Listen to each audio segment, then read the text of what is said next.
Mhm. All right, we are live. Hi, everyone. It's Zerald here. And this is the Midweek Zap, and we're doing an experiment with Business Hangouts, and we're permanently on Randy Milanovic, who is today's guest.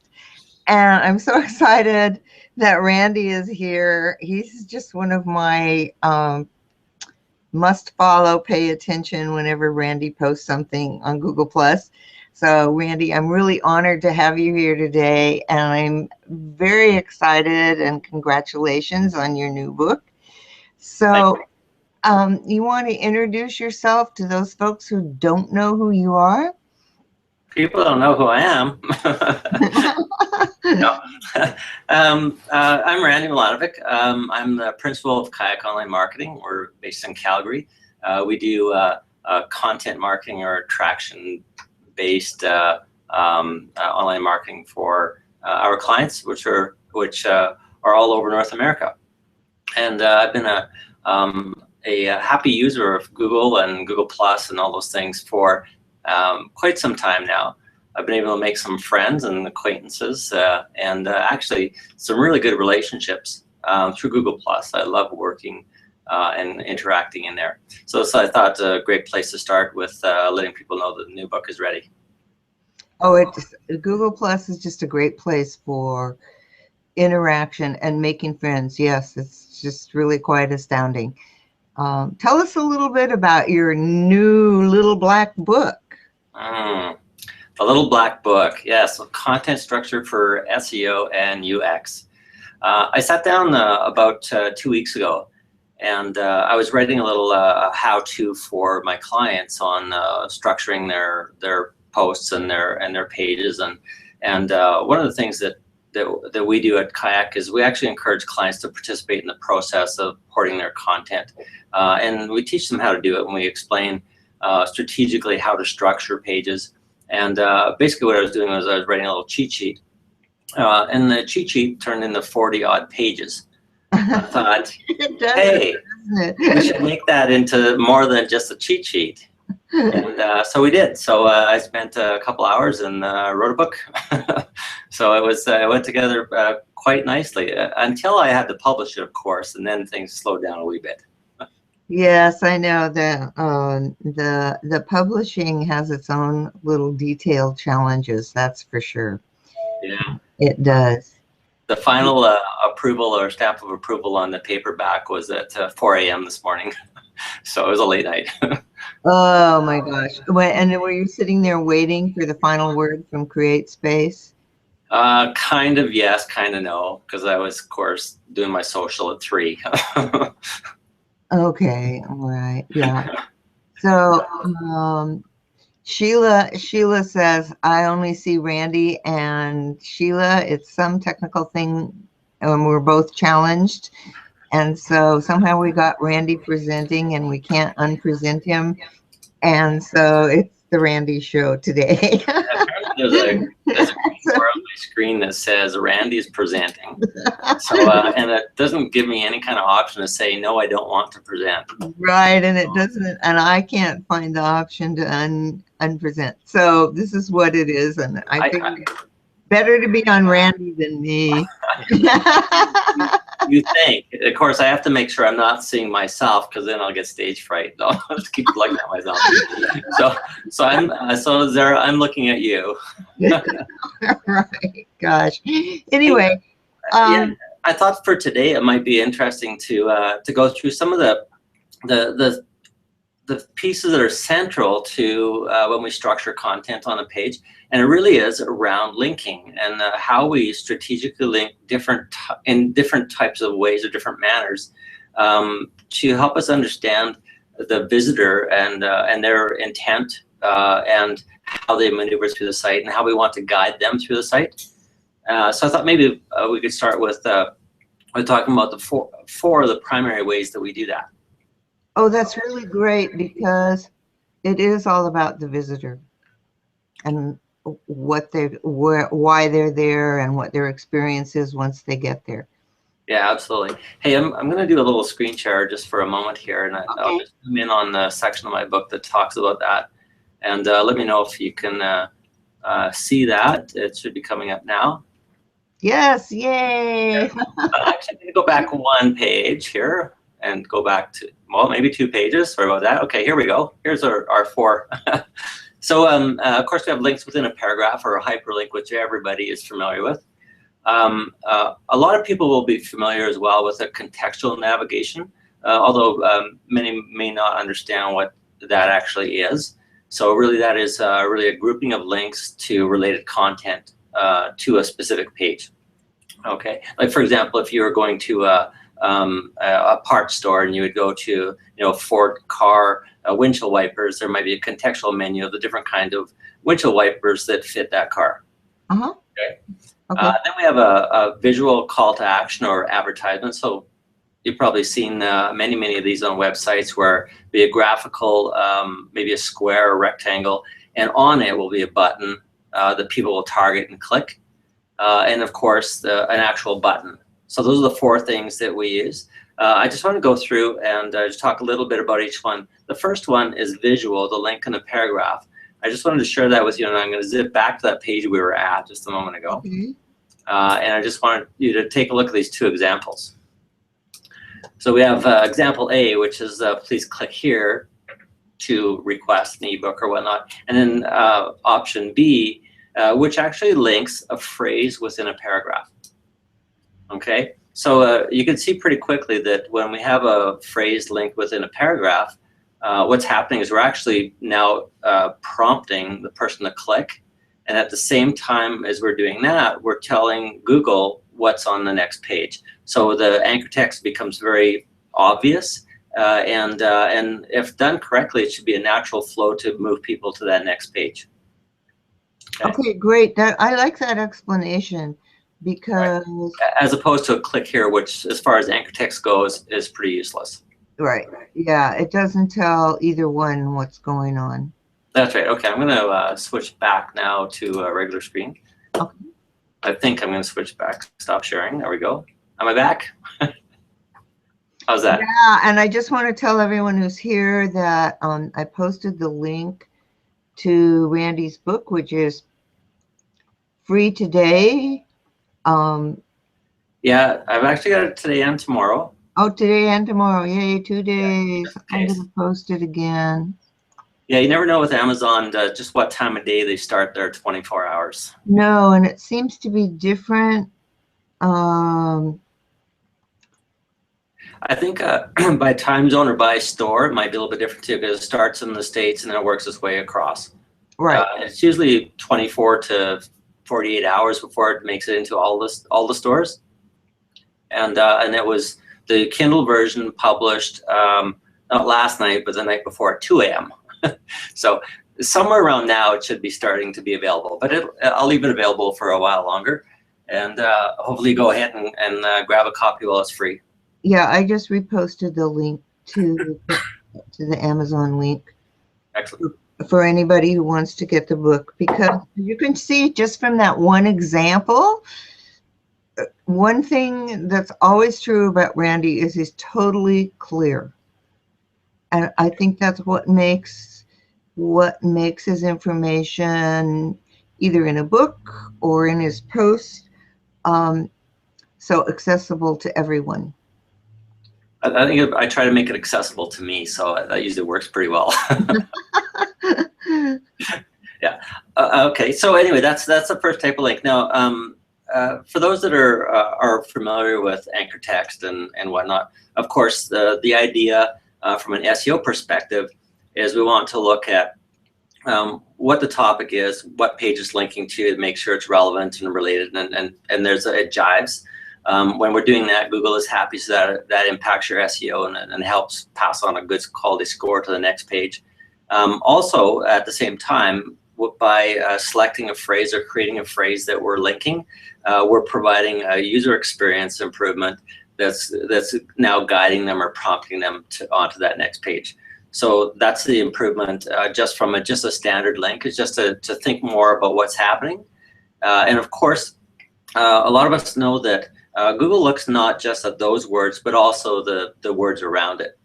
There was some discussion maybe 6 months ago, I think it might have been Eamon Johns, that was said that he suspected Google was looking at as many as 200 words around that link. Yes. So it'd be a good sized paragraph. If that's the case, having the bulk of content around a link, and the link very anchor text being very specific to the topic, it just seems to all jive well, and I think that's can't do anything but good things for both the user and for SEO. Oh, I totally agree. And you know, when Google looks at all those words, looking at the words that are relevant within your web page or your post, your blog post, you know, all of those words, the more they relate to each other, the better able search is able to understand what's on the page. That's right. And then having that link, what did you call it? Contextual? Yeah, I just call it a link or a prompt. The next one we're going to talk about is a contextual navigation. But really the anchor text on your regular standard link or hyperlink, just being having a phrase at the same time as it's guiding the reader and Google. It's also actually creating an underline of that phrase that might even be memorable. Mm-hmm. So there's a lot of opportunity to enhance that link so it becomes more useful rather than just a click here or a link on nondescript word. Which is also, by the way, a really good practice for even your alt tags on images, and even potentially the naming of your pages. So you can get those phrases working right into everything, and that pretty well tells everybody what's going on. Right. So the naming, starting with the naming of the page all the way through. That's right. And if you're on topic and you're creating phrases or sayings, it's really a long tail keyword is what you're creating, but you're doing it in a very natural language manner, which, if you think about it, is typically how people start their searches. Yes, it is. Yes, it is. Especially now with mobile searches and, you know, like voice and all of that, you know, it's very natural. Queries are formed in very natural language, and the more you mirror that, the easier the connection is. Yeah, absolutely. Another thing that happens, of course, is when you're creating your links in that manner, you really are prompting people to go to that next page. And when they do go to that next page, you're getting now better engagement or bigger buy-in or more commitment from that reader or visitor. At the same time, that visitor is now seeing multiple pages and staying on page longer, which is definitely a boon to your rankings. Absolutely. So again, so the user experience and the SEO is working hand in hand there. Yes, and I think the more that you, I call it thinking about it before you start. You know, that the more you think about the whole thing, from the name of the page all the way through, and the content, and staying on topic within that one page. Yeah, you have to have a one-track mind when you're building a page, for sure. You really do have to have a one-track mind. I think it's really important. I know I was talking about this a couple of weeks ago on a presentation that, you know, if you feel like you're going off topic and saying, oh, and another thing you might do, wrong, stop, you know, go through that whole strategic process of thinking it through first and doing that, and then each of those two pages link to each other. Yeah, absolutely. You know, I did a post a few months ago, and I asked David Amerland a question about passing juice between links and things like that. And in the discussion, we realized that what we were talking about was our next item, which is a contextual menu, where just like in my example, where, you know, maybe you go to a Ford Cars or whatever, and you're looking for wiper blades, and it lists just the type of wiper blades you can get just for that car, but it doesn't list others. Those are contextually relevant to that car. So they actually join together and form a grouping of pages that are on a similar topic or related topics. And that's, again, another really positive thing for search rankings. And at the same time, because it lists only the wiper blades for that car, then it's very specific to what the user's needs are at the same time. Right. And I think when you're setting things up, if you're thinking about what the user wants, what the user is looking for, and I know earlier today on Blab, Mayana, who's here, was saying the same thing. That the thinking about what the user, what your site visitor is looking for, and how they're going to ask the question is actually the hardest part. You know your stuff, whatever it is, That's right. But thinking, it's really training ourselves to think in a new way about how we're structuring each web page and everything that's on the site. Yeah, and when we're talking about overall website design, one of the biggest things that so many businesses overlook is we don't build web pages to build web pages. We build web pages to do business.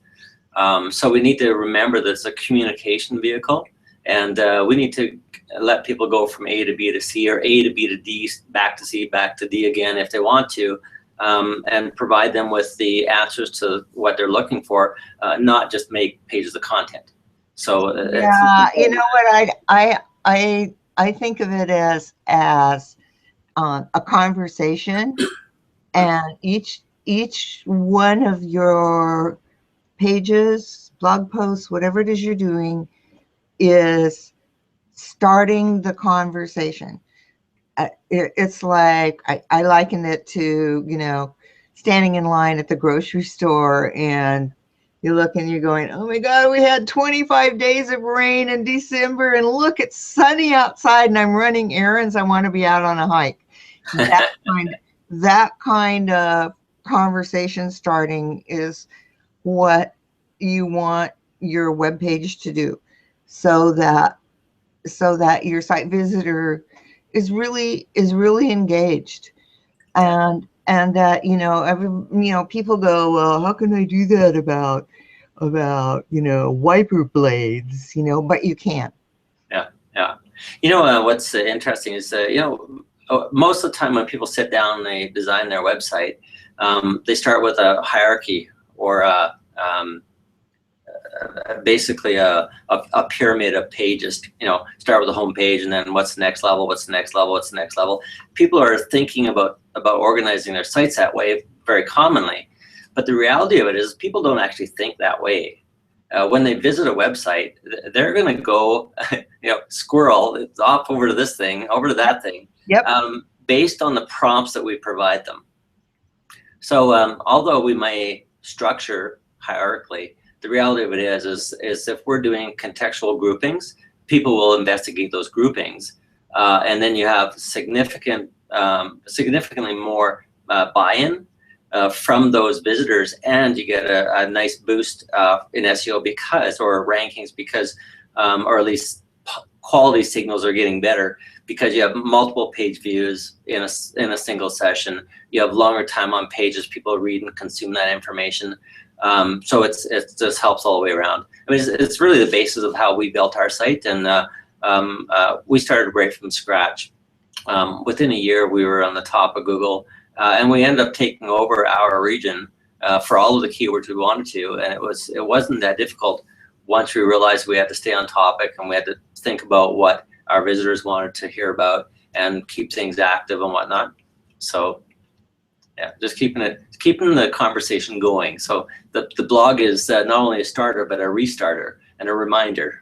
It is a restarter. That's great. I think about that, I do a monthly newsletter, and I think about that because it also has the RSS feeds for, everything that has come up on the site that month, but that the restarter is, pulling it all together conceptually for the month in that case. But but how everything goes together on your website. Yeah. You know, the thing about I'm going to go back to the contextual menus for a moment. One of the things about them is they can be very challenging to actually establish or set up, because not only do you have to figure out the thought flow and the content pieces that need to go into that thought flow, but then you need to construct those menus. So what it means for example, if you're on WordPress, is multiple menus and multiple positions for menus. So if you have different menus swapping out in the same position on multiple pages, you may have to create a menu for each one of those pages. So that's a challenge. If you're in other tools, like I'm wearing my Hug Leader hoodie today. Hug is HubSpot user group. So we do HubSpot websites as well. In HubSpot, we can build fairly complex sites reasonably efficiently. With a lot more ability to customize like that. But in WordPress and whatnot, it can be a bit of a challenge when you have one position for a menu, but you need 20. So you end up having to create those positions. So it can be a little more challenging. So it's not just the thinking of the thought flow, it's the construction of it as well. That conversation I was having with David Amerland a few months ago was also around how links on a page divide juice, which is also noted in my book. But basically, what it was is, say you have, of course, say 5 links on a page. Well, it divides presumably 100 points out of 100 points by 5, meaning you have 20 points passed on to each page that's linked to it. Okay, that's very simple math on how it works, but really, I queried David about the potential of things like main navigations that might have 30 or 50 or 100 links on them. And he was of the opinion at the time that Google really overlooked those because, and it didn't count that in the division of juice. If I understood him correctly, it was because it was helpful to the visitor to use those tools to navigate the site. So therefore, it wasn't a detriment, it was a help. You know, I seem to remember John Mueller saying something sort of like that on one of the Webmaster Hangouts as well. Gotcha. Yes, 2 boats. Yeah.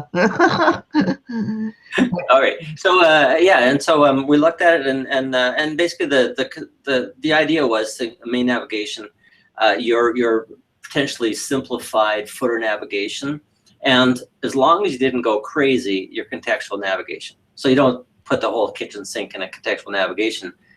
Then those are pretty well excluded. I don't have that in writing anywhere, but that's my assumption, is they're excluded from the juice splitting.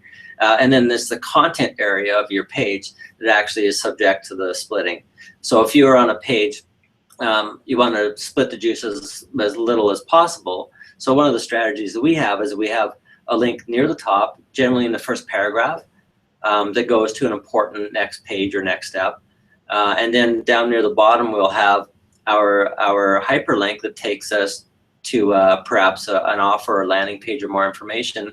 And then we'll have a call to action that's more graphical that may click onto the same places that hyperlink did. So which is part of the next discussion, or next part of my discussion about now combining links. Okay, so for example, maybe just for a moment before we talk about combining, I'll just hit on the CTA link. So if you can imagine for a moment, if somebody looks at a page and on the page there's a link, a hyperlink going to a next page, and then below it or in close proximity there's a visual call to action that perhaps even links to the same page. You can imagine that the person clicking on the hyperlink may be in a different state of mind or position in their buyer journey than somebody that's going to click on an offer. So although you could have the links going to the same place, I think the person that would click on that hyperlink is most likely still researching or still investigating. Whereas the person that clicks on the CTA, I mean, it operates like an ad. People look at that and go, okay, this is going to take me to an action. So I'm much more committed. I'm going to now engage on that. So you could potentially, if you're tracking visitors and their behavior and clicks and stuff, you should be able to tell what state or what position in their buyer journey they're at, if they're still casually surfing or if they're ready to take an action. And so by watching your analytics, you could be able to tell just where they are and how likely they are to move on to a purchase or engagement. Okay, and Does that make sense? yeah, it makes total sense to me because when you're looking at that and you're looking at, I mean, everything that you do in analytics as far as looking at what your visitors, how your visitors are reacting to your page, you know, and how long they're there and where they go and all that information. It makes total sense to me. And of course, we never have a dead end in a page of any sort. There's one exception to that rule, but essentially the idea is we always want to give people another thing to look at, another step to take, and keep them engaged in our site. The longer they're on our site, the better chance that they have of buying from us or engaging us. And of course, the more time they spend on your site, the more pages they view, the deeper they dig, the stronger the signal to Google that it's quality content as well. Yes, absolutely. So again, both sides benefit, or both sides of both goals benefit from that. Right. So the best practice on every page is to make sure that you have a call to action on every page. So, and then generally put them to the bottom of the page or in the sidebar. Mm-hmm. We try not to interrupt people midstream with any kind of a distraction, let's call it that, unless it might be something that's maybe more of a more urgent nature, and then we make sure it's near the top where they can get to it quickly if they need to. Right. Yeah. Now so we have the best practices on those. Now, if you start to put these pieces together, like so you have a link in a paragraph, say near the top of your page, properly selected to create a phrase, creating an anchor text going to that related page of that next step. That's a strong prompt for the visitor to go to that next bit of content or to sign up or whatever you want them to do. The second link near the bottom of a page would be for somebody who's still casually surfing and hasn't committed really yet, and they might go on to the same page or a similar page as they're still investigating. And then the call to action provides them with an opportunity to capture people who are much more ready to take action. And again, it could still even go to the same page, but now we're seeing we're using different tools to get them to prompt to that next page. You add that in with contextual navigation, which again is a more of a drill down deeper into that content. You start putting all these things together, and now you have the full page fashioned for the user that benefits search all the way through it. I just really like how you think, Randy.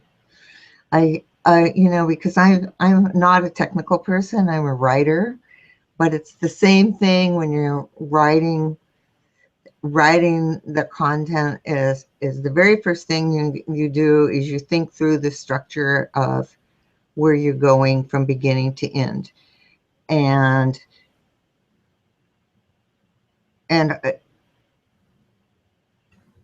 well, you're absolutely right. Keeping it clear, I'm not sure I'm responding the way I want to respond here, but that it's so important to, I was just, when you were talking, I was going, oh man, he's so spot on with this structural thinking, because it's like taking somebody by the hand and leading them through. I think the other thing too, Zara, is that we know that people go through a buyer journey, go through a sales funnel, however you want to phrase it. People are either researching or they're verifying, or they're looking for a specific answer. So when they're doing those things, they could be at different stages in that process. So you could have four or five or 500 different people coming to the site. Not everybody's on the same page or sort of the same spot in their journey. So if you give them the options to either commit or to read more or whatnot, the person who's at that stage in their journey will follow that prompt. So you can actually handle more than one persona visiting your webpage at a time and satisfy their information needs. That's really great.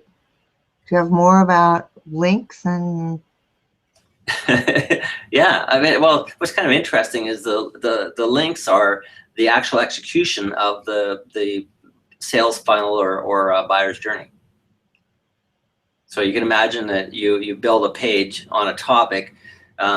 Maybe one person coming to the page as an assistant that's gathering information for the boss, or a spouse or whatever it might be.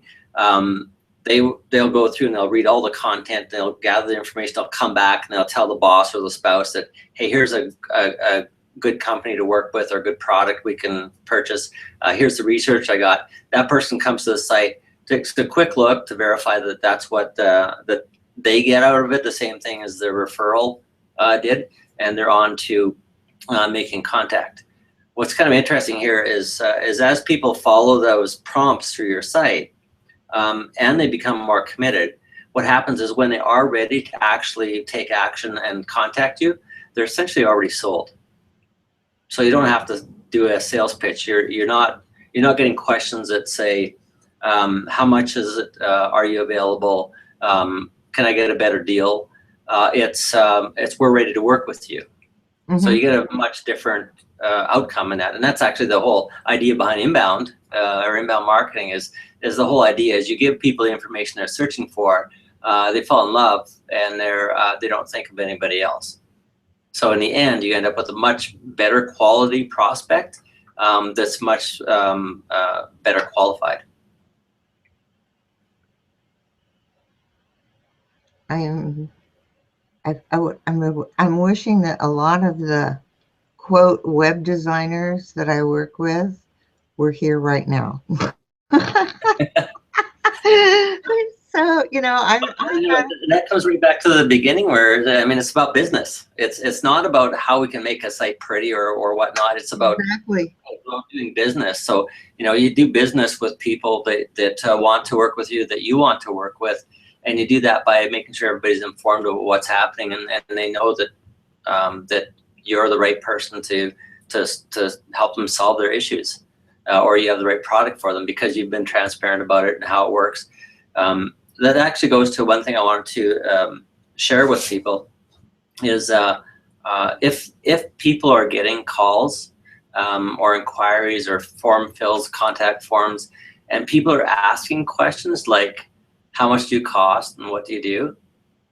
You pretty well can tell that they have not gone through your sales funnel or their buyer journey. And basically, it's slightly better than a cold call. Okay. However, if you can get people to travel that journey, or if you can put them back into their journey, which, by the way, is one of my favorite things to do. Actually, give them homework. So I'll actually send a prospect back to read an article or fill out a form or give me information, and that they have to go actually and do a little bit of digging to do. And that way, they start thinking about things the way they should be thinking if they want, and go away from those things that are like lowest price point and that just are not fun for businesses to be involved in. You're not in business if it's a race to the bottom, right? Exactly. So, yeah, exactly. I like that idea of sending people back. I do that with those same website designers. I find that before I start writing, usually for their client, it's like they did the web design. Now they need somebody to put stuff in there.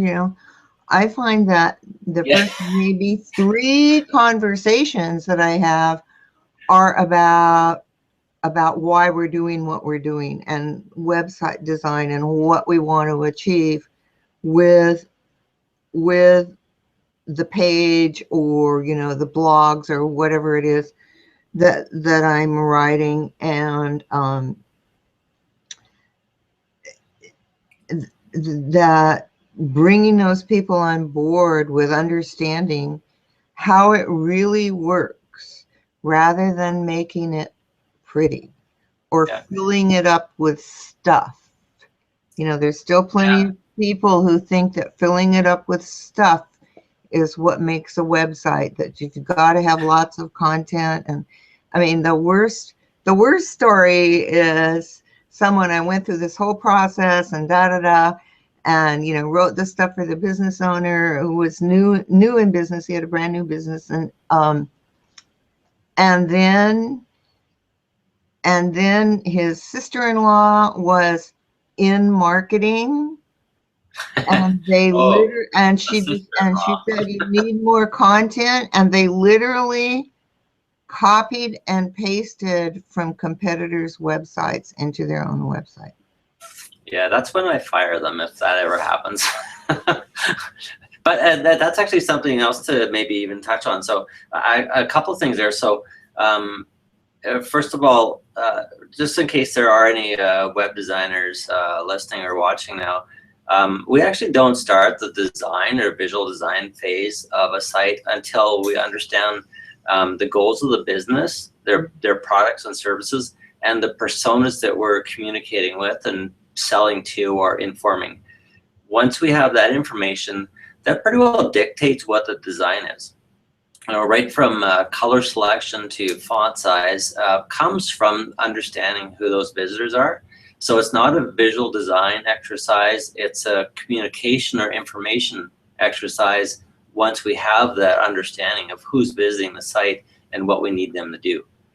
So, and quite honestly, in today's template-based websites, the CMSs and that, there are only so many different designs you can do. I mean, your content itself can form the design for sure. How big you use your images, what type of images you use. If you have short paragraphs, long paragraphs, and things like this, 1, 2, 3 columns, but then you kind of run out of options because it's all templates, which actually makes the website go together fairly quickly. If you've done your research or homework on the company and their prospects and their goals, you understand who those personas are and what the personas need. You write your content, you craft your material, and then basically the website becomes more of a production item. So it's not a design, hey, let's make it pretty. Obviously you want it aesthetic and you want it to match what those visitors are looking for, but ultimately it's a very small part in the whole process. And if we start there, it means we haven't bothered thinking about the communication. And if we haven't thought of the communication, then we've forgotten that we're in business to sell things and provide services and charge for it. We're just in the business of making a website look pretty. So not the best way to do business online. Yes, right. Well, thanks for doing that. We have about 2 minutes, Randy. So and you have one important thing you want to say, and yes. How about this? I think the hierarchy of the website is the most important element in all this that we talked about, which is although we structure on a hierarchy, people don't think that way. We do need to group content together and really give people an opportunity to investigate and understand what that is, and understand that it's for them or not for them. So if they're not interested, they can go away to where they are interested, and they don't waste your time or theirs. Okay, wonderful. It's been an incredible pleasure having you here today, and everyone who's here, make sure that you go and get Randy's little black book, because it's going to echo and expand on everything that he said today. And if you're not, it's the Kindle version that's up for free, so go grab it. Yeah, really, it's wonderful. And then Sheila Hensley says, really good information. Randy and Zara must ponder and rewatch to comprehend everything. Thanks. And thank you. Yeah. So I am going to stop our broadcast for today. I want to thank everybody who came today and went through our technical difficulties with this new venue, but thank you all, and happy and prosperous new year. Thanks all. Thank you guys. Bye-bye.